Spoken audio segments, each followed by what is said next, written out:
Bonjour à tous et bienvenue. Football belge. Et oui, ça fait très longtemps, trop longtemps même, que je n'avais pas abordé ce joyeux football fait de passion enivrée et également de coups mafieux ici et là. Alors vous avez peut-être vu récemment que justement le parquet essaye de nettoyer un peu toute cette gangrène qui sévit dans le football belge. Ça va pas être le thème de la vidéo aujourd'hui, mais ça on aura le temps d'y voir plus tard. Aujourd'hui, on va évoquer les innombrables rachats de clubs. Et oui, ces dernières années, vous avez même eu le New York Times ou l'Équipe Magazine qui ont fait de grands reportages un petit peu interloqués, notamment en deuxième division belge, puisqu'aujourd'hui, les 8 clubs de cette deuxième division, sur ces 8 équipes, 7 sont en main étrangère. Alors ça pose quand même question, on se dit, mais qu'est-ce qui attire autant les capitaux étrangers dans le championnat belge? Et bien vous allez voir, il y a plein de choses. Mais avant tout, je vous propose un petit panorama, puisque depuis 2007, écoutez bien, il y a eu 18 rachats de clubs en Belgique, uniquement, je parle en main étrangère. Je ne parle pas du rachat d'Anderlecht par Mark Cook, l'ancien président d'Ostende. Je ne parle pas du rachat du Standard, quand Roland Duchâtelet a vendu aussi, je crois que c'était en 2015 ou 2016. Je parle uniquement de capitaux étrangers en capitaux étrangers. Et je vous propose un petit panorama pêle-mêle. On commence par le Lierse en 2007, racheté par l'Égyptien Majed Sami. Alors, comment expliquer? Le Lierse, ça a été très folklorique. 30 joueurs qui arrivent, 25 qui repartent, 16 changements d'entraîneur en un peu plus de 10 ans. C'est un club qui était au bord de la faillite, descendu en deuxième division. Majed Sami a donc racheté les dettes et vous allez voir que c'est très important parce que souvent les rachats viennent justement de situations financières compliquées. Le Lierse, problème, c'est que ça a fait faillite, comme l'autre club qui a été racheté en 2011, Visé, alors en deuxième division, qui a été racheté par des Indonésiens. Ils ont ramené des joueurs indonésiens et que sais-je encore, des grandes ambitions, pour finalement revendre 2 ans plus tard à un consortium anglais et 3-4 ans plus tard, le club a fait faillite. Donc comme vous le voyez, tout va bien. Alors, on pourrait rigoler. On pourrait sortir une carte, type la carte de Reporters sans frontières, et on peut regarder les nationalités qui arrivent. Alors là, comme vous avez vu, on a eu de l'Égypte, on a eu de l'Indonésie, on a eu de l'Angleterre sur 3 clubs, mais le mieux arrive, c'est Moucron. En 2012, c'est Lille, donc en France, qui rachète le club. Sauf qu'en 2015, ils vendent à Pinizavi, donc agent israélien, Tech, perdu où c'était, associé à Fali Ramadani, un agent albanais, par le biais de sociétés maltaises, sauf qu'à un moment donné, ils se sont fait choper, donc ils ont revendu ça à une autre société maltaise qui est détenue par le neveu de Pinizavi, qui a ensuite revendu ça à Peirosh Piempong-Sant, un homme d'affaires thaïlandais qui a utilisé une société coréenne pour cela. Et Moucron aujourd'hui est encore une fois en vente. D'ailleurs, petite info, Pinizavi n'est plus du tout dans les parages, Moucron n'est plus du tout dans les affaires. Alors celle-là, évidemment, c'est très folklorique. En 2012, on a aussi le rachat du KS Eupen, qui était criblé de dettes, par Aspire, cette académie donc au Qatar. En 2014, on a le club de Toubize, cette petite équipe rachetée par une boîte de Corée du Sud. En 2015, on a Courtrai, racheté par le très folklorique Vincent Tan, qui était également, donc qui est malaisien, qui était également le propriétaire de Cardiff et qui a racheté 30% d'une équipe de Sarajevo. Vraiment, tu refais ta géographie. 2016, on a le Beerschot, racheté par le prince Abdellah, prince saoudien, donc on a aussi de l'Arabie Saoudite. En 2016, on a Rulers également, racheté par une femme d'affaires chinoise basée à Londres. Le Rulers qui récemment, en deuxième division, catastrophique les résultats, est déclaré en faillite. Mais finalement, le club fait opposition, dit que non, ils ont versé de l'argent parce qu'il y a des créances. C'est pas facile le football belge.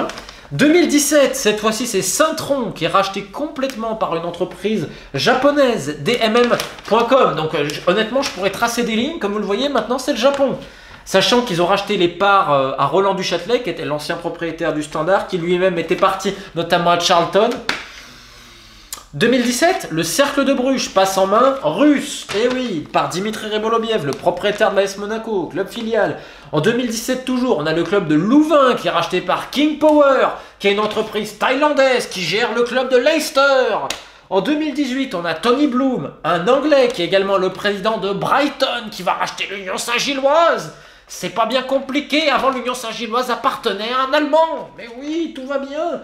2018 encore. En 3e division, Flavio Becca, homme d'affaires luxembourgeois, rachète Virton, avec qui d'ailleurs il va obtenir la montée. Et cet été, il manquait des nationalités dans ce panorama. Alors Westerlo, c'est un homme d'affaires turc qui est spécialisé dans le matériel militaire. Oui, on va racheter.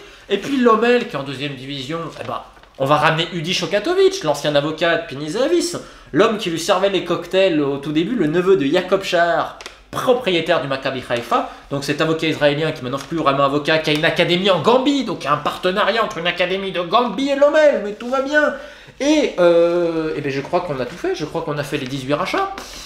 Hein, vous voyez, j'aurais pu faire toute la carte. Alors vous allez vous dire, mais c'est quand même un gros bordel. Comment on explique qu'il y a autant de mecs qui s'intéressent à ce football-là? Sachant que je rappelle qu'au tournoi des années 2000, vous avez aussi Abbas Bayat, donc iranien, qui a racheté le club de Charleroi, ensuite géré par Mehdi, Modji, etc. Club qui a failli être vendu d'ailleurs à Manchester City, donc Émirats Arabes Unis, et où récemment il y avait des gens de Birmanie qui étaient intéressés. Tu te dis, bon, qu'est-ce qui se passe? On sort le tableau, les enfants, parce que c'est une vidéo à l'ancienne. Les soucis économiques, c'est la première raison. C'est que la plupart des clubs belges sont criblés de dettes. On l'a vu à l'époque, Eupen, ça a été une bouchée de pain. Le Lierse à l'époque était justement sur le point de, avec toutes les dettes, donc c'est racheté en D2 pour pas grand chose.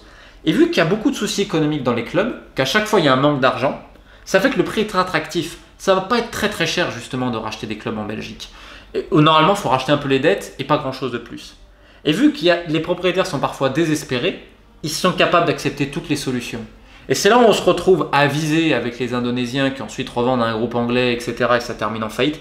C'est pour ça qu'il y a beaucoup de problèmes. On peut le voir à Toubiz, par exemple, les salaires ne sont pas vraiment payés pour certains joueurs, à Roulers. C'est que n'importe qui va arriver et on va dire, on va écouter. Et en fait, c'est ça qui fait qu'il y a autant de rachats. Ça revient avec le dernier point. C'est que d'une, les propriétaires sont capables de vendre de n'importe qui, ils acceptent toutes les solutions, tous les types de trucs, mais également il y a très peu de contrôle. Mais on aura le temps d'y revenir. Le deuxième point, c'est que c'est un championnat parfait pour le trading et les joueurs étrangers. Il faut 8 joueurs formés localement et ensuite vous pouvez composer un effectif d'étrangers. Donc tous les gens qui vont proposer les projets à des propriétaires belges, c'est de dire voilà, vous pouvez ramener plein de joueurs, des Sud-Américains, des Asiatiques, etc. Ce qui fait que Saint-Tron, par exemple, racheté par une boîte japonaise, qui a un projet plutôt d'ailleurs assez intéressant, on peut le voir d'ailleurs quand même globalement, c'est pas bête non plus leur projet à Saint-Tron. Donc ils vont ramener des joueurs japonais, comme à l'époque les gens de Visé avaient ramené des Indonésiens. Comme par exemple le club de Tubize va faire un stade en Corée du Sud, etc. Pour la petite anecdote, Tubize, qui est un club donc de D2 là, qui est descendu en 3ème division belge, en première division amateur, donc c'est un club où le potentiel est quand même très limité, soit au niveau démographique, il n'y a pas trop de fans et tout. Ce qui pose beaucoup de questions de pourquoi acheter ça. Comme je vous le disais souvent dans les rachats, c'est également l'idée de mettre une marque, de se faire connaître. Bon. Mais Tubize, ce qui est marrant, c'est qu'ils sont quand même associés à une télé-réalité coréenne au début. Tu te demandes des fois si c'est du foot, si c'est etc. Mais la principale raison de ces rachats-là, c'est aussi pour faire du trading de joueurs. Pourquoi? Parce qu'en fait, ce trading, il est couplé à la situation géographique très favorable de la Belgique. C'est-à-dire que déjà, la Belgique a globalement bonne image. C'est mieux de dire j'investis en Belgique que j'investis en Macédoine. Parce qu'en Macédoine, il y en a beaucoup qui vont dire oh putain, on va en Europe de l'Est, on ne sait pas trop ce qui va se passer et tout. Alors qu'au final, le football belge est quand même globalement une mafia. Mais bon, c'est pas grave. Globalement, la Belgique, c'est un peu le cœur de l'Europe. Vous êtes à côté de l'Angleterre, des Pays-Bas, de l'Allemagne, de la France. L'Italie et l'Espagne ne sont pas très loin. C'est-à-dire des pays qui peuvent vous acheter des joueurs, notamment l'Angleterre, l'Allemagne et la France. Et donc forcément, vous pouvez les exposer et inviter des scouts. C'est beaucoup plus facile d'aller voir un match en Belgique. Par exemple, un scout qui voit beaucoup de matchs, qui va voir des matchs de Ligue 2 en France, peut ensuite, le vendredi soir, peut prendre sa bagnole et aller en Belgique le lendemain. Donc il y a une véritable accessibilité géographique. Et dans le même temps, cette situation géographique-là, quand tu veux créer du business également autour et commencer à t'implanter en Europe et faire connaître ta marque, quoi de mieux que le foot, le sport le plus médiatisé au monde. Et en plus, tu es au cœur de l'Europe. Tu es à côté de l'Angleterre où tu peux vraiment faire du business, qui est un marché qui est très très très ciblé, notamment par les Asiatiques. Donc, c'est une situation un peu idyllique. Ensuite, vous avez ce marché belge est très très très prisé, très très recherché par les intermédiaires. Parce qu'il faut bien imaginer que quand il y a un rachat, c'est très très rare que l'homme d'affaires directement va appeler un propriétaire, dire voilà. Ça se passe par plein d'intermédiaires. Et en fait, vu qu'il y a beaucoup de clubs qui ont des soucis économiques et qui sont plus ou moins en vente, qui cherchent des capitaux, il y a beaucoup d'agents et d'intermédiaires qui sont au courant, qui vont essayer d'appeler des fonds d'investissement et tout. C'est pour ça qu'il y a autant d'intérêt. C'est qu'au milieu, il y a des gens qui ont intérêt à ça. Et les mecs qui ont intérêt à ça, ce sont les entremetteurs. Ce sont les agents, les intermédiaires. C'est ce qui s'est passé à Moucron, où ça a même réussi à être détenu par des agents, en l'occurrence Pini Zahavi et Fali Ramadani. Alors ensuite, ils se sont arrangés. Tu avais aussi Marc Rothenberg, qui est un agent qui était dans le board de Moucron. Alors, ils ont fait un petit micmac, on va dire. Mais donc forcément, c'est un marché même qui est contrôlé aujourd'hui par Modji Bayat, le super agent belge, mais tu as aussi plein d'autres possibilités, etc. Et les gens spécialisés dans les rachats se font très très très plaisir. Et pourquoi ils se font très plaisir? Parce qu'ensuite, on va venir sur le point de la fiscalité, et je vais vous lire un article d'EcoFoot qui est très intéressant à ce sujet-là. Je cite. Lors de la revente d'un club de football, un investisseur ne sera pas taxé sur l'éventuelle plus-value réalisée conformément à la loi belge. Déjà que tu rachètes pas les clubs chers, et en plus-value, tu n'es pas taxé, tu te doutes bien que c'est intéressant. En plus de ça, le régime fiscal belge est forcément aussi avantageux, vous avez dû sans doute le voir, pour certaines fortunes. Donc tu as également des raisons fiscales. Ensuite, le football belge et les derniers résultats de la sélection, et même de quelques clubs européens, c'est une véritable publicité pour des investisseurs peu connaisseurs en foot. Parce que la plupart de ces gens-là, ils ne sont pas rodés aux subtilités footballistiques. Et voir la Belgique exporter autant de joueurs, voir autant de stars, les De Bruyne, les compagnies, ou qui sais-je encore, les Hazard, les voir dans les plus grands clubs du monde, et la sélection également, ça te donne envie, tu te dis, ah oui, c'est un championnat émergent. Alors, est-ce que tous ces investisseurs étrangers-là ont permis une amélioration du foot belge au niveau global du championnat?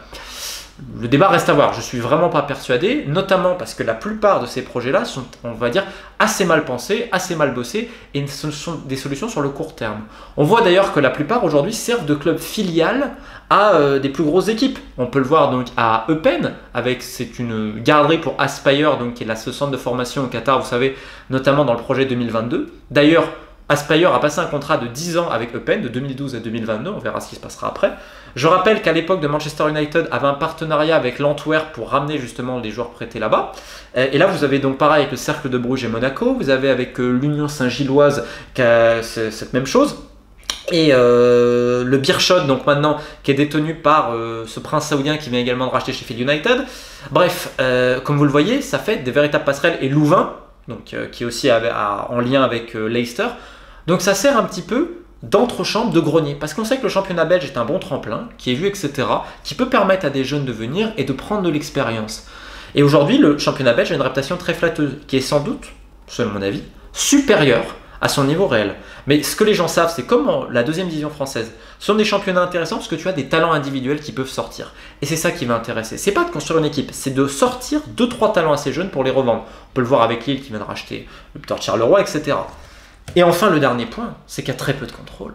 C'est que tout ce que je vous ai dit là, vous vous dites, attendez, on voit les projets, il y a des faillites, il y en a d'autres qui ne payent pas les joueurs, il y a des agents qui sont carrément derrière les clubs, ce qui est complètement interdit.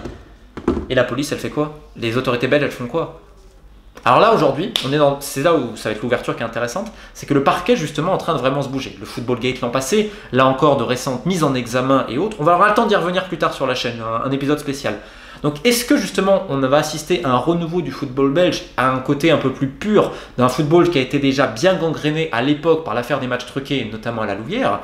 Ça pose beaucoup de questions. Là, on voit que l'ancienne direction d'Anderlecht, Herman van Holzbeek et tout ça, est donc avec des soucis au niveau de la justice qui enquête sur divers transferts parce que il y avait tellement peu de contrôle que c'était le Far West. Tout le monde pouvait faire ce qu'il voulait. C'est une énorme jungle où, par exemple, en 3e ou 4e division, j'ai un doute, tu as un club qui s'auto-cambriole pour toucher des primes d'assurance, ce genre de choses. Où tu as des investisseurs qui, en fait, sont planqués dans des paradis fiscaux offshore. On ne peut même pas savoir exactement qui sont les propriétaires, mais ça passe. Il n'y a pas de contrôle. En fait, le football belge se suffit à lui-même, est un État dans l'État qui fait ses propres lois, qui ne sont pas faites pour les autres gens, pour les autres Belges, pour les autres citoyens belges. Mais le football belge vit au-dessus quelque part des lois. Et là, ce qu'on voit, c'est que le parquet est en train de essayer de mettre un holà, mais est-ce qu'ils vont pouvoir aller jusqu'au bout ou est-ce que la montagne va accoucher d'une souris? Ça, c'est un véritable débat et on espère évidemment pour la Belgique, ce peuple de foot. Il y a tellement de clubs passionnés, on le voit dans les aventures européennes, dans plein de choses. Et même les petits clubs en D2 qui essayent de survivre, il y a plein de choses à dire. C'est magnifique et un jour, j'aimerais justement parler de tout ça, de toute cette passion incroyable qui englobe le football belge. Sur ce, j'espère que cette vidéo vous a plu. Si vous avez des questions, n'hésitez surtout pas en commentaire. Et promis, on reviendra très vite sur justement ces derniers événements judiciaires qui concernent le football belge. Ciao!